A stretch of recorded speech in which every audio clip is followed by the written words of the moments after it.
देविका ने फाइल पर तेजी से हाथ चलाते चलाते जब गर्दन में थकान महसूस की तो कुछ देर के लिए सीधी होकर बैठ गई। फिर धीरे धीरे अपनी गर्दन दबाते हुए कलाई पर बंधी घड़ी में वक्त देखने लगी। घड़ी में नजर आता समय उसे एहसास दिला रहा था कि उसे अपना काम जल्दी से जल्द पूरा करना है, क्योंकि ऑफिस की छुट्टी में बस थोड़ा ही समय बाकी रह गया था। इसलिए वो बिना अपनी गर्दन के दर्द और थकावट की परवाह किए बिना दोबारा अपने काम में लग गई। आखिरकार अपना काम पूरा करते हुए उसने सुकून भरी गहरी सांस भरी और फाइल उठाकर खड़ी हो गई, क्योंकि उसे ये फाइल आज ही अपने ऑफिस सर यश को चेक करवानी थी। देविका जैसे ही ऑफिस रूम के दरवाजे पर नॉक करके सर की परमिशन मिलने पर अंदर दाखिल हुई, वहां यश के अलावा किसी और आदमी को भी मौजूद पाकर वह थोड़ी चौंक गई और आगे बढ़ने के बजाय वहीं रुक सी गई। डोंट वरी मिस देविका, बैठिए। यश के कहने पर उसने हल्का सा सिर हिलाया और विश्वास से कदम बढ़ाते हुए चेयर पर जाकर बैठ गई और फाइल यश के तरफ बढ़ा दी। जब यश ने चेहरे पर मुस्कुराहट सजाकर वहां से पहले मौजूद आदमी से देविका का परिचय करवाया, तो ना चाहते हुए भी देविका को अपने से कुछ दूरी पर बैठे उस इंसान की तरफ ध्यान देना पड़ा। हर्षित, इनसे मिलो। ये मेरे ऑफिस में काम कर रही हैं मिस देविका। अपनी स्टडी के बाद इन्होंने यहीं पर जॉब शुरू की, मगर इनमें बहुत टैलेंट है। काम में एक्सपीरियंस ना होने के बावजूद इन्होंने मुझे कभी शिकायत का मौका नहीं दिया। देविका अपनी तारीफ सुनकर थोड़ी शर्माती हुई सुर्ख चेहरा लिए आंखें झुका गई, मगर जैसे ही उसने आंखों के कोनों से हर्षित की तरफ देखा तो उसका चेहरा आश्चर्य से भर गया और उसने अपने होंठ भींच लिए, जबकि सामने बैठा हर्षित उसके चेहरे पर आते जाते भाव का गौर से जायजा ले रहा था। हेलो मिस देविका, कोई बात नहीं, तुम धीरे धीरे सब सीख जाओगी। ये कहते हुए वह उसकी हालत पर मन ही मन मुस्कुराता हुआ खड़ा हो गया था। हेलो। दूसरी तरफ से देविका ने बस औपचारिकता निभाने के लिए अपने होठों पर हल्की सी मुस्कुराहट लाने की कोशिश की थी, मगर उसके लहजे में छुपा गुस्सा साफ महसूस हो रहा था। तभी उसकी नजर यश के हाथ में मौजूद फाइल पर टिक गई, जबकि दिल तो चाह रहा था कि वो पल भर में उस इंसान के सामने से गायब हो जाए, जो बिना यश की मौजूदगी का लिहाज किए लगातार उसे ही घूरे जा रहा था। देविका के चेहरे पर साफ साफ बेचैनी झलक रही थी। हर्षित ने भी गला खखारते हुए अपना चेहरा दूसरी तरफ घुमा लिया। हमेशा की तरह बेस्ट मिस देविका, बस सब ठीक है, ये फाइल मिस्टर मोहित को दे दीजिएगा। यश के बोलने पर हर्षित और देविका दोनों का ध्यान उसकी तरफ गया। देविका ने थैंक यू कहा और फाइल पकड़कर खड़ी हो गई, जबकि हर्षित की तेज निगाहें अब भी देविका पर ही जमी हुई थी। यश का देविका के साथ थोड़ा ज्यादा ही अपनापन भरा अंदाज था और न जाने क्यों हर्षित को ये बात बुरी तरह चुभ रही थी। देविका के रूम से निकलते ही हर्षित भी यश को बाय कहकर बाहर आ गया। उसके कदमों की तेजी देखकर पीछे खड़े यश ने बस एक टेढ़ी मुस्कान के साथ कंधे उचका दिए थे। देविका, रुको। हर्षित ने जल्दी से उसके पास आते हुए कहा, तो ऑफिस के लिहाज से देविका ना चाहते हुए भी अपने कदम रोकने पर मजबूर हो गई, मगर उसने एक नजर यश के बंद दरवाजे की तरफ जरूर डाली, क्योंकि वो यहाँ कोई ड्रामा नहीं चाहती थी, खासकर अपने सामने खड़े इस आदमी के साथ अपने किसी भी तरह के संबंध के बारे में तो बिल्कुल भी नहीं। मेरे नाम के साथ मिस लगाकर ही बुलाइएगा तो ही अच्छा रहेगा, क्योंकि मेरे ख्याल से हम दोनों के बीच किसी भी तरह की फालतू बातचीत की जरूरत नहीं है। देविका ने आंखें गड़ाते हुए गुस्से से कहा, तो हर्षित ने उसे घूरती निगाहों से देखा, जिसका देविका पर जरा सा भी असर नहीं हुआ। यहाँ कब से जॉब कर रही हो? हर्षित के इस सवाल पर देविका ने कंधे उचकाए। आपसे मतलब? और प्लीज मुझ पर अपना कीमती वक्त बर्बाद करने के बजाय आप यहाँ से जाइए। वैसे भी मेरा छुट्टी का वक्त हो गया है और बाकी कर्मचारी भी हमारी तरफ ध्यान दे रहे हैं। मैं नहीं चाहती कि मेरे किरदार पर किसी तरह की कोई बात बने। देविका ने ठंडे मगर साफ शब्दों में दो टूक जवाब दिया और बिना हर्षित के गुस्से भरे चेहरे पर ध्यान दिए अपने केबिन में चली गई। बदतमीज लड़की, हर्षित ने दांत भींचते हुए बड़बड़ाया। गुस्से से भरी नजरें दरवाजे पर डालता हुआ ऑफिस से बाहर निकल गया। देविका शायद कल तक उस इंसान को न पहचानती, अगर उसके और उसकी माँ के साथ उसका कभी टकराव ना हुआ होता। उस टकराव की याद आते ही देविका को अपने बीते हुए कल के एक एक पन्ने याद आने लगे। वह नफरत जिस पर सालों पहले मिट्टी डालने की कोशिश की गई थी, एकदम से फिर से जिंदा हो उठी। जबकि उसकी माँ से उस अकड़ू इंसान को देखते ही जैसे अपने बीते दर्दों के सागर में डूब जाने लगी थी कि आखिर उनके इकलौते भाई का दोस्त था और उसका बेटा था। हर्षित देविका के माँ के दोस्त का बेटा होने के बावजूद वे दोनों एक दूसरे को देखकर राजी नहीं थे, जिसकी वजह बीते हुए कल में हुए कुछ ऐसे हादसे थे जिन्होंने छोटी सी मासूम देविका के दिमाग को वक्त से पहले बड़ा कर दिया था। देविका वह लड़की थी जिसका बचपन किसी आम लड़की की तरह खुश, चंचल और गुड़ियों के साथ खेलते हुए नहीं बीता था, बल्कि उसने बचपन से ही अपनों को दर्द सहते, अपमान झेलते, हालात से लड़ते देखा था। वह मासूम सा दिल रखने वाली लड़की न जाने कब धीरे धीरे पत्थर में बदलती चली गई थी। अगले दिन जब देविका ऑफिस से वापस लौटी और अपने घर के सामने रिक्शे से उतरी, तो वहां पहले से खड़ी एक गाड़ी को देखकर वह थोड़ी चौंकी। मगर अगले ही पल उसके दिमाग में कुछ खटका तो उसके चेहरे पर नागवारी छा गई। वह गुस्से से भरी घर के अंदर दाखिल होने के बजाय दरवाजे के पास ही खड़ी खुद को संभालने की कोशिश करते हुए गहरी सांस भरने लगी। फिर धीरे धीरे कदम बढ़ाकर घर के अंदर चली गई। दिल और दिमाग में गुस्से और टीस की लहरें बिखर रही थी। आखिर हर्षित इतने सालों के बाद उनकी जिंदगी में दखल अंदाजी क्यों करने आया था? क्या वह भूल गया था कि उसने देविका के साथ क्या किया था, या फिर उन दोनों माँ बेटी के साथ उसके घर में कैसा व्यवहार किया गया था? और फिर वहां से निकलते हुए वे दोनों किस तरह दर बदर की ठोकरें खाते हुए आज यहाँ तक पहुंचे थे? आखिर वह क्यों उनके जख्मों को कुरेदने का कारण बन रहा था? बीते हुए कल के एक एक पल को याद करते हुए देविका खुद पर काबू पाने की कोशिश कर रही थी, क्योंकि आज उसे हर्षित से निपटना था। जैसे ही वह अपने घर के छोटे से आंगन में पहुंची, वहां उसकी पहली नजर अपनी माँ के दोस्त हरि प्रसाद पर पड़ी, तो एक पल के लिए ठिठक गई। मगर अगले ही पल उसकी हैरानी भरी नजरें हर्षित पर जाकर टिक गई, क्योंकि उससे ऐसी अच्छाई की बिल्कुल भी उम्मीद नहीं थी। वह अपने पिता को उनकी खोई हुई बहन मिल जाने की खुशी बता रहा था, जबकि सच ये था कि परसों टकराने के बाद आज वह न सिर्फ खुद यहाँ आया था, बल्कि अपने पिता को भी साथ लाया था, जैसे उसकी माँ पर कोई एहसान करके बैठा हो। देविका मेरी बच्ची, ये तो बहुत बड़ी हो गई है। हरि प्रसाद प्यार से खड़े होते हुए बोले, तो देविका ना चाहते हुए भी उनकी खुली बाहों में जा समाई। सिर्फ कद काठी में नहीं, बल्कि अब उसकी जुबान भी काफी लंबी हो गई थी। बचपन वाली मासूमियत तो जैसे कहीं पीछे छूट गई थी। देविका के हैरानी से भरे चेहरे को देखते हुए हर्षित मन ही मन खुद से बातें कर रहा था। थोड़ी देर तक वहां एक भावुक सा माहौल बना रहा, मगर उसके बाद देविका ने हर्षित की तरफ गुस्से भरी निगाहों से देखा। हल्की फुल्की बातें करने लगी, मगर उसकी ये अदा हर्षित के मूड को और खराब करने लगी थी। आखिर उसकी पर्सनैलिटी को ये बात गवारा नहीं थी कि कोई लड़की उसे इस तरह नजरअंदाज करे। वह तो हमेशा लड़कियों को अपनी तरफ खींचती हुई नजरों से देखने का अदा रखती थी, मगर सविता देवी को अपने भाई के दोस्त के बेटे पर पूरा भरोसा था, इसलिए वह उसे भी अपनी बातों में शामिल करती जा रही थी। देविका को ये सब बिल्कुल पसंद नहीं आ रहा था। वहां मौजूद दो जवान लड़का लड़की अपने बड़ों के बीच बैठकर जुबान से तो कुछ नहीं कह रहे थे, मगर आंखों ही आंखों में एक दूसरे पर गुस्सा जरूर उतार रहे थे। तभी हरि प्रसाद बोले, देविका बेटा, हर्षित बता रहा था कि तुम यश के ऑफिस में जाकर काम कर रही हो। खैर, वह भी अपना ही बच्चा है, मगर अब जब हम लोग मिल ही गए हैं, तो अच्छा नहीं लगेगा कि तुम अपना ऑफिस छोड़कर उसके ऑफिस में काम करो।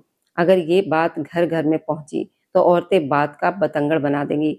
हरि प्रसाद की इस बात पर सविता देवी और देविका दोनों ने हैरानी से उनकी तरफ देखा, जबकि इस बार हर्षित बड़े सुकून से टांग पर टांग चढ़ाकर बैठ गया था। क्या मतलब अंकल जी? देविका ने कनखियों से हर्षित का जायजा लेते हुए पूछा। यस हमारे रिश्तेदारों का ही बेटा है, इसलिए कह रहा हूँ कि तुम हमारे पास आ जाओ। अगर ये बात खुलेगी तुम मेरे अंकल की बेटी होकर उसके ऑफिस में काम कर रही हो, तो ना जाने लोग क्या क्या सोचेंगे। हरि प्रसाद ने खुलकर अपनी बात रखी, तो देविका ने अपने होंठ सख्ती से भींच लिए। सॉरी अंकल जी, वह जॉब मैंने अपनी काबिलियत से हासिल की है। आज मैं जो भी हूँ अपनी मेहनत से हूँ, और मुझे बिल्कुल भी अच्छा नहीं लगेगा कि मैं अपनी काबिलियत को भूलकर किसी के एहसान तले दबकर काम करूं। देविका के शब्दों में किसी भी तरह की लगाई लपेटी नहीं थी। वह सीधी बात कर रही थी, जिस पर हरि प्रसाद और सविता देवी भी चुप होकर रह गई थी। देविका के बोलने के बाद कमरे में एक अजीब सी खामोशी छा गई थी। तभी हर्षित ने गला खकाकर बोला, कोई बात नहीं पापा, अगर ये वहीं अपनी जॉब करना चाहती हैं तो मैं यश से कहकर उसकी तनख्वाह बढ़वा देता हूँ। हर्षित की भारी आवाज में कहे गए इन शब्दों पर देविका ने एक झटके से उसकी तरफ देखा। उसी पल हर्षित ने देविका की काली आंखों में अपने लिए गहरी नफरत देख ली थी। वह नफरत साफ उसकी आंखों में चमक रही थी।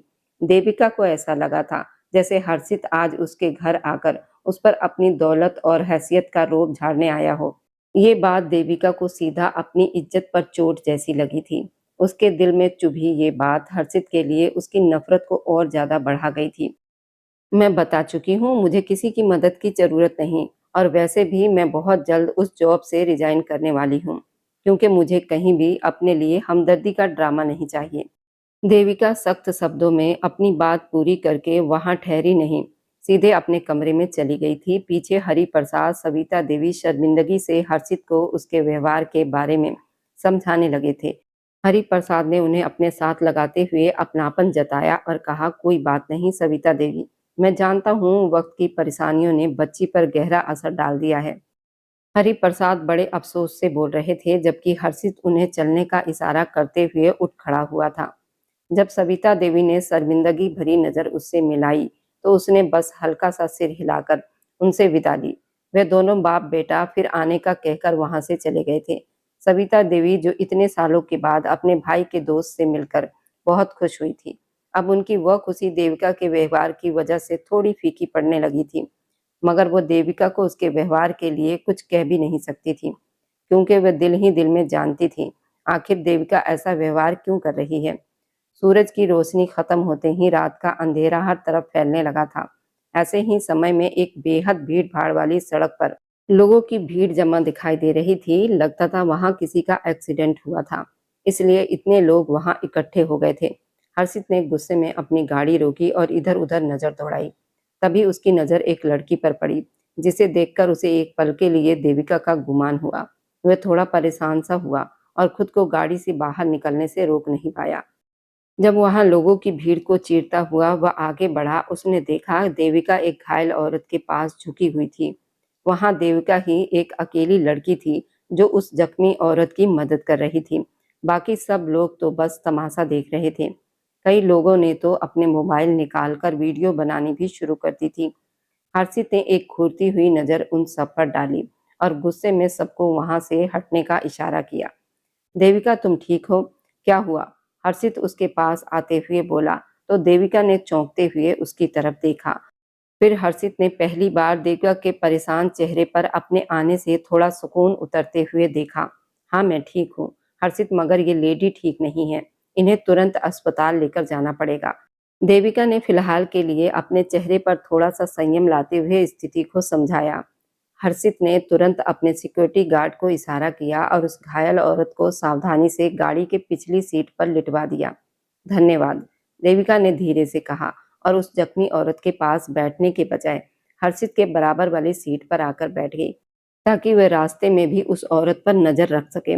हर्षित ने एक जाती हुई नजर देविका पर डाली और फिर गाड़ी आगे बढ़ा दी। सड़क की हल्की रोशनी में हर्षित को देविका आज बहुत थकी थकी और बुझी बुझी सी लग रही थी, जैसे जिंदगी ने उसे उसकी मासूमियत बहुत पहले ही छीन ली हो, जिसकी वजह वो बहुत अच्छे से पहले ही जानता था। और इसी वजह को सोचते हुए हर्षित थोड़ा हैरान भी था।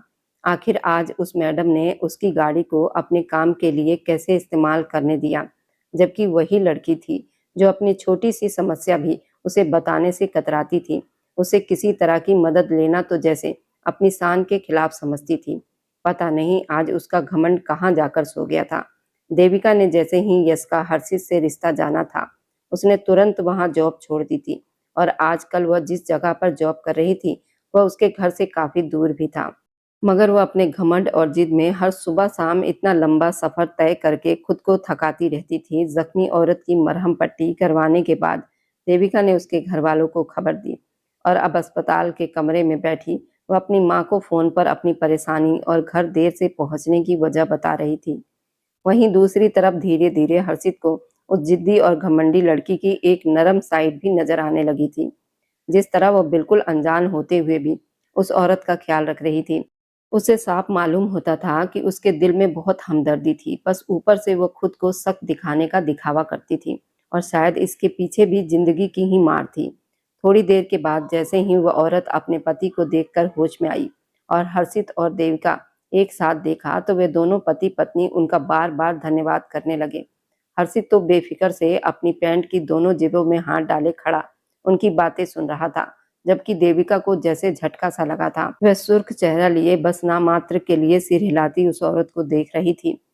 फिर एक नजर उसने हर्षित पर डाली तो उसे मजे लेते हुए मुस्कुराते हुए देखकर वह भी झुंझला गई थी। देविका को इस तरह खुद को देखते पाकर हर्षित ने अपने कंधे उचकाए, मासूम बनने की कोशिश की तो वह उसे घूरती हुई बस बाय बोलकर वहां से निकल गई।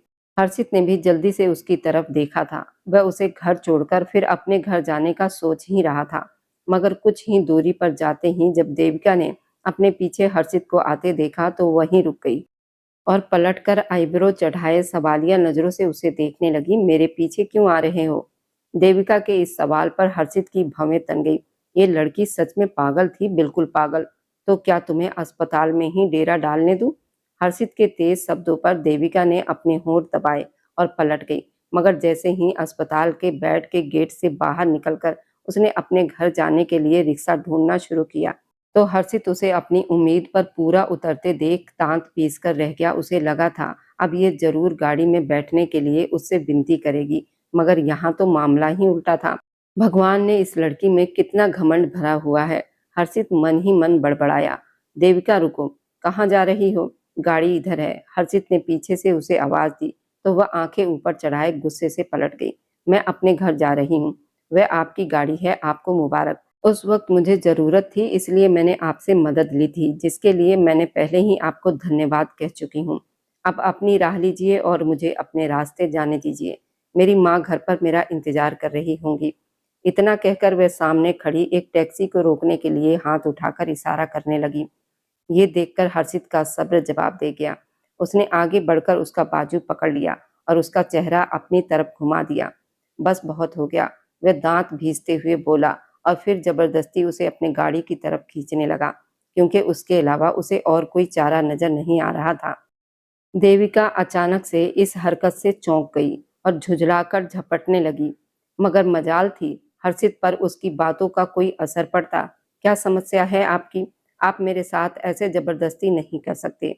देविका ने चिल्लाते हुए अपने बाजू पर जकड़े हर्षित के हाथ को झपटने की कोशिश की, मगर उसकी पकड़ इतनी मजबूत थी कि उसे ये सब किसी बेबस कैदी की तरह महसूस होने लगा था। मैं सिर्फ ये अपनी आंटी के लिए कर रहा हूँ और मुझे तुम्हारी जैसी जिद्दी लड़की से कोई भी मतलब नहीं, समझी तुम? अब सराफत से मेरी गाड़ी में बैठो, वरना जबरदस्ती करने में भी नहीं चूकूंगा। हर्षित उसकी पीठ गाड़ी के दरवाजे से लगाकर उसके सामने आकर खड़ा हुआ तो देविका ने जख्मी निगाहों से उसे देखा, फिर दोनों हाथों से उसे पीछे की तरफ धक्का देकर खुद गाड़ी के अंदर बैठ गई और पूरी ताकत से दरवाजा बंद करके अपना गुस्सा दिखाना नहीं भूली। हर्षित ने कान में उंगली घुमाते हुए गहरी सांस ली और ड्राइविंग सीट के तरफ आकर बैठ गया। आखिर क्यों हर वक्त मुंह में कड़वे करेले लेकर घूमती रहती हो, जबकि कुछ देर पहले भी तुम अपनी मर्जी से इसी गाड़ी में इसी सीट पर बैठ चुकी हो, तो अब क्या समस्या है? गाड़ी सड़क पर दौड़ते हुए हर्षित ने सवाल किया तो देविका बुरी तरह चिढ़ गई। उसके दिमाग पर हर्षित का यूं खुद पर हावी हो जाना उसे बेबसी का एहसास दिला रहा था और यही बात उसके गुस्से को और भड़का रही थी। उस वक्त मुझे तुम्हारी जरूरत थी, वरना तुम अच्छी तरह जानते हो मेरे और तुम्हारे संबंधों के बारे में। तुम्हारी मौजूदगी में मेरी सांसें बंद होने लगती हैं, मेरा दम घुटता है, ठीक उसी दिन की तरह जब तुमने अपने हाथों से मेरी गर्दन दबाकर मेरी सांसें रोक दी थी, मुझे खुली आंखों से मौत का नजारा दिखाया था। देविका पूरी ताकत से चीखी और अपनी जिंदगी के उस काले दिन को याद करते हुए हिचकियां भरने लगी। वह तुरंत अपना चेहरा दूसरी तरफ घुमा गई, क्योंकि वह अपनी आंखों से बहते आंसू किसी भी हाल में हर्षित को नहीं दिखाना चाहती थी। मगर देविका के शब्द उसकी तकलीफ महसूस करते ही हर्षित के होठों के साथ साथ पूरे जिस्म में एक अजीब सी सनसनी दौड़ गई थी। उसके बाद बाकी सफर गहरी खामोशी में बीता था। कुछ दिनों के बाद हर्षित अपने दोस्त के साथ कॉफी पीने के बाद जैसे ही कैफे से बाहर निकलने के लिए उठा, उसकी नजर बाहर जाने वाले दरवाजे के पास खड़े एक लड़के और लड़की पर गई। वह कुछ पल के लिए वहीं ठिठक गया, क्योंकि वह कोई और नहीं बल्कि देविका और यश थे। अगर देविका यश की जॉब छोड़ चुकी थी तो फिर उसके साथ यहाँ क्या कर रही थी? बेकाबू हर्षित के दिमाग में ये सवाल बार बार घूमने लगा। कहीं न कहीं देविका यूँ होटल में यश के साथ होना उसे जहर की तरह चुभ रहा था, मगर अपने दोस्त से बातें खत्म करके ही वह किसी तरह बाहर निकल पाया। वह अपनी गाड़ी के पास आया जरूर, मगर सिर्फ अपने दोस्त को दिखाने के लिए, क्योंकि वह खुद गाड़ी में बैठकर कैफे के गेट पर नजरें जमाए देविका का इंतजार करने लगा था। हर गुजरता पल हर्षित पर भारी पड़ रहा था, मगर वह होंठ पीछे पता नहीं किस एहसास के तहत वहीं बैठा रहा। थोड़ी देर के बाद यश पहले बाहर आया, अपनी गाड़ी में बैठकर चला गया, जबकि देविका कुछ देर के बाद निकली। जैसे ही वो बाहर आई, हर्षित झटके से अपनी गाड़ी से निकलकर उसके सामने आ गया। देविका ने उसे देखकर परेशानी से आंखें घुमाई। तुम यश की जॉब छोड़ चुकी हो ना? तो फिर आज उसके साथ यहाँ क्या कर रही थी? हर्षित ने सख्ती से सवाल किया। आपसे मतलब? देविका ने गुस्से से जवाब दिया और उसके सामने से हटकर आगे बढ़ना चाहा, मगर हर्षित उसके जवाब से संतुष्ट नहीं हुआ। हाँ, मतलब है, हमारी इज्जत हो तुम। आंटी तो तुम्हें खुले दिल से अपना चुकी हैं, मगर हम आंखें बंद करके नहीं बैठ सकते। हर्षित गुस्से से बोला। उसके दिल में खलबली मची हुई थी। आखिर यश देविका से क्यों मिला था? मुझे अपने साथ जोड़ने की कोशिश मत करो। और रही मेरी इज्जत की बात, तो वह आपकी समस्या नहीं है। वैसे भी आपका इस तरह मुझे रोकना लोगों की नजरों में मुझे ही शक के घेरे में डाल रहा है। आपसे भी मेरी इज्जत को खतरा है, तो प्लीज मेरा रास्ता छोड़िए। देविका बिना सोचे समझे बोल गई, और उसके शब्दों ने हर्षित के गुस्से को और भड़का दिया। हर्षित ने गुस्से से भरी नजरों से उसे घूरा। मजाल थी कि 5 फुट की ये लड़की 6 फुट से ज्यादा लंबे हर्षित के रौब से डर जाती। वह हमेशा उससे बराबरी से भिड़ती थी, जबकि बचपन में हर्षित ने उसे हमेशा डरे सहमे अपनी माँ के पीछे छिपते देखा। शट अप, मुझे तुमसे इज्जत का खतरा हो गया। और जो अंदर यश के साथ बैठी थी, वहां क्या चल रहा था तुम दोनों के बीच, बताओ मुझे। या फिर उसकी जॉब छोड़ना सिर्फ एक बहाना था, जबकि पीछे कुछ और ही चल रहा था। हर्षित का दिल इस कदर जल रहा था कि वह अनजानी आग में जलते हुए कड़वे शब्द बोलता चला गया। उसके शब्दों की बढ़ती कड़वाहट पर देविका का चेहरा लाल हो गया, और उसने अपने ऊपर से काबू खोकर हाथ उठा लिया। उसका हाथ हर्षित के गाल पर पड़ने ही वाला था, मगर देविका चाहकर भी उसे थप्पड़ नहीं मार सकी।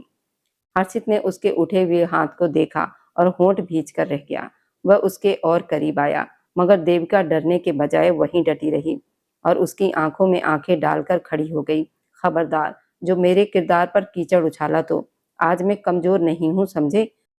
और रही तुम्हारे उस यश की बातें, तो मैं बता दूं, वो मुझे पसंद करते हैं और उन्होंने मुझे प्रपोज भी किया था, जिसे मैं ठुकरा चुकी हूँ, क्योंकि मुझे तुमसे और तुम्हारे पूरे परिवार से कोसों दूर रहना है। देविका ने उंगली उठाकर चेतावनी दी, मजबूत कदमों से उसके पास से निकलकर चली गई, जबकि हर्षित कई पल तक वहीं खड़ा रह गया।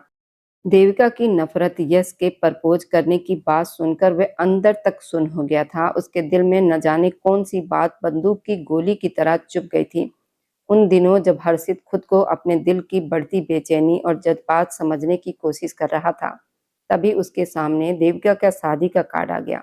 वह कुछ पल के लिए बिल्कुल सुन्न रह गया। उसका दिल जैसे एक पल को धड़कना भूल गया, और उसे लगा जैसे उसकी सांसें भी सीने में ही कहीं अटक गई हो, मगर ये सब बस एक पल का असर था।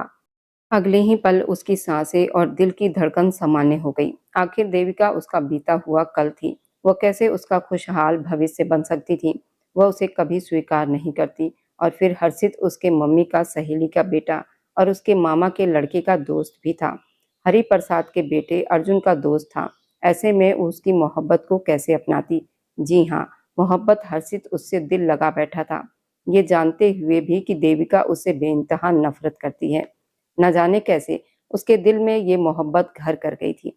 इसी बीच देविका के लिए रिश्ता भी आ गया था। हरिप्रसाद देविका को अपने गांव के दोस्त के लड़के के लिए पसंद कर चुके थे, मगर हर्षित ने इस बात से साफ इनकार कर दिया था। हरिप्रसाद ने सविता देवी को पैगाम भी भिजवाया, मगर हर्षित काम में व्यस्त रहने के बहाने टालता रहा। उधर देविका ने अपनी शादी का फैसला अचानक ही ले लिया था, क्योंकि यश के बाद जब हरि प्रसाद ने हर्षित का नाम उसके लिए लिया तो वह चौंक गई थी। इसलिए उसने अपनी माँ से कह दिया था कि बाहर से जो भी पहला रिश्ता आए वह उसके लिए हाँ कर दे। इस घुटन से निकलने के लिए शादी ही उसे एक सही रास्ता लगी थी। शादी का दिन आने तक सब कुछ ठीक चलता रहा, मगर देविका के दिल में हर्षित की खामोशी खटकने लगी थी। जो हर्षित हर बात में टांग अड़ाने की आदत रखता था, वह अब एकदम खामोश होकर पीछे हट गया था। यहाँ तक कि देविका के हाथ उठाने के बाद भी उसने कोई प्रतिक्रिया ना दी थी। देविका अपने कमरे में अपनी एक दोस्त के साथ तैयार हो रही थी। कुछ ही देर में बारात आने वाली थी। क्या ये शादी सही सलामत हो पाएगी या फिर कुछ और राज है? ये कहानी आगे बहुत दिलचस्प रहने वाली है। या फिर यश के साथ उसकी शादी होगी? जाते जाते बस दिल से एक छोटी सी गुजारिश है, आप जहां से भी मेरी वीडियो को देख रहे हैं, कमेंट में अपने शहर और राज्य का नाम जरूर लिखिए। आपके कमेंट मेरे लिए किसी अनमोल तोहफे से कम नहीं होते, और जो लोग अपना कीमती समय देकर मेरी कहानियों को देखते हैं, लाइक करते हैं और शेयर करते हैं, उन सबका मैं दिल से धन्यवाद करती हूँ। अगर आज की कहानी ने आपके दिल को छुआ हो तो वीडियो को लाइक शेयर अपने दोस्तों तक जरूर पहुँचाइए, और हमारे इस छोटे से परिवार का हिस्सा बनने के लिए चैनल को सब्सक्राइब करना बिल्कुल ना भूलें, क्योंकि आपका हर सब्सक्राइब मेरे लिए आपका प्यार और भरोसा है। फिर मिलेंगे एक नई भावनाओं से भरी कहानी के साथ। तब तक खुश रहिए, स्वस्थ रहिए, मुस्कुराते रहिए।